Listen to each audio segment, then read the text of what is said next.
Čo mi vieš povedať o tejto stavbe? Nachádzame sa na jednej z najväčších nemocníc v Prahe, celkovo v Českej republike, je to nemocnica na Ámolce, kde naša spoločnosť realizuje zníženie energetickej náročnosti. To znamená, že vlastne meníme celý obvodový plášť, vrátane zateplňovacích konštrukcií, vrátane okien, vymenenie fasády, ľahkých obvodových plášťov. Tu môžete vidieť hlavný vstup, kde sme menili vlastne okná, menili sa tu stĺpy, obklad na stĺpoch, nové menené podbytia. Tu môžeme vidieť vlastne ľahký obvodový plášť, skrátenie lob. Vždycky to prebiehalo tak, že sa robili pásma ochranné, kde sa rozoberal nebezpečný odpad.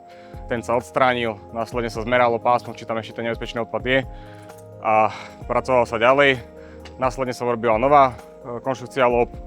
Vymenili sa okná, zapravili sa vnútri interiéry. Tie interiéry boli dosť komplikované tým, že vlastne tá nemocnica fungovala za plné prevádzky.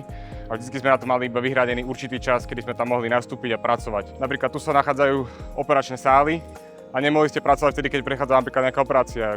Keď ľudia čakajú na operácie 2-3 roky, tak musíte vtedy počkať, zastaviť práce a robiť aj cez víkendy, niekedy v noci, niekedy o 11, kedy proste sa dá tam vtedy prísť. Plus, keď sme vlastne vymenili tie konštrukcie, tak sa robili fasády, nové zateplenie, nové podľady, zateplenie podľadov, nové balkóny, nátery konštrukcií, repasy starých konštrukcií. Toto sa nachádza vlastne etapa 1, kde sme menili tiež obvodový plášť. Preto to bolo veľmi náročné stále prísť a pri každej jednej etape, pri každom jednom rozdelení, pri každom jednom okne bol iný detail kotvenia, iný detail použitia materiálu, iné uchytenie, iné problémy, ktoré tam mohli nastať. Hej. Hore máme okná, nad tým vlastne je lob, ľahkovodový plášť. Tam nám chýbalo pol metra, do čoho by sme sa mohli kotviť. Hore sú vlastne L-profily, ktoré sú kotvené do stropu.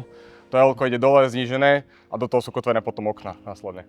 Lenže stále to, ako hovorím, treba niečo objednať ten materiál, niečo z materiálu treba doviesť, treba na toto pripraviť a vyspraviť to celé. Ak vidíte tu, že tá nemocnica stále funguje a tu nie je nejaká možnosť, že kde to skladovať tie materiály, takže vy tie materiály si musíte fakt objednávať na hodiny, dní dopredu a musí to prísť. Náhodou, keď sa stane, že niečo, nejaký problém, že vám povedia vo fabrike, že viete čo, vykladajú sa nám kamión, niečo nemáme, vy si to neviete nájsť všetko dopredu, že by ste mať tu mesiac, 2 mesiace tu skladovať. Vy to musíte prísť, zložiť a za 3 dní to musíte mať hore ten materiál, aby ste tu už mali priestor pre ďalší materiál, ktorý tu príde. Takisto toto je zaujímavosť. A je to dosť ťažký obklad, ktorý dávali nielen priamo na budovu, to je zložité dávať to obklad do exteriéru, takisto hore vo veľkých výškach, tak musí to byť urobené fakt, že 100%. Nemôže sa stať to, že dajme tomu o 5 rokov niečo príde, bude duté a spadne to niekomu na hlavu. Hej? Že fakt to musí človek odpozerať si, oddozerovať, že to musí byť 150% kvalita na to, aby to fungovalo. Táto stena je zaujímavá tým, že tu išlo zateplňovací systém a hrúbka toho zateplňovacieho systému bola že 300 mm, čo je na pomery, keď niekto si zatepľoval dom, tak si to vie predstaviť, že čo to je za hrúbka. Takisto všetko vyspravenie všetkých balkónov, všetky nové malby, nové arkiere, takisto nová konštrukcia, ktorú nám dodávalo naša firma, takisto. Takto vlastne vyzerá extenzívna zelená strecha. Preto je extenzívna, pretože sa o ňu človek nemusí až tak starať. Nemusí ju kosiť, stačí raz, dvakrát do roka, možno prvú zimu si ju pozrieť, ale má funkciu rovnakú ako intenzívna. Len nejde do takej hĺbky substrátu, ale funkciu má rovnakú. Hej. Jednak teploizolačnú a jednak na okolí pohlcuje to teplo. My sme robili predsteny, sadokartonové, ktoré boli zateplené, aby ľudia to mohli fungovať. Znútra sa to všetko vybíjalo, chodilo sa cez vonkajšky stále nejako. Osadili si nové okná, ale okná, ktoré tu máme, tak máme vyrobené špeciálne pre túto nemocnicu. Je to izolačný štvorskol, čo akože nie je málo, kde sa ešte vôbec niekde také niečo vyrába. Následne, keď sa osadil ten ľahký odvodový plášť, tak sa dokončovali vnútračky, zabetonovali sa diery po osadení, dalo sa sadrokartón, vyspravilo sa to celé, dali sa lišty na konci, vymaľovalo sa to celé. Až keď sa to celé vyupratovalo, vyzametalo, všetko bolo komplet hotové, ktorý sme skladali vlastne priečky a aby tu ľudia vedeli fungovať. Takže nemohli sme si dovoliť ani to, že by tu niekto nevedel hodinu, dve fungovať alebo nemohol by sa niečo robiť. Hej. Požiadavka stavby bola stále taká, že mali sme zachovať ten pôvodný vzhľad alebo pôvodné konštrukcie, ktoré boli.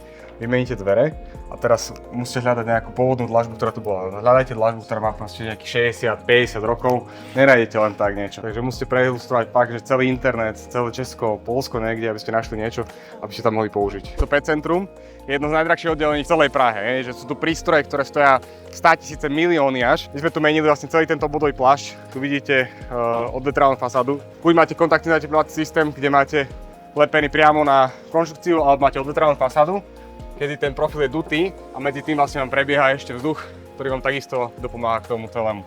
Menila sa tu celá fasáda, menili sa tu okná, išla tu nová medená strecha.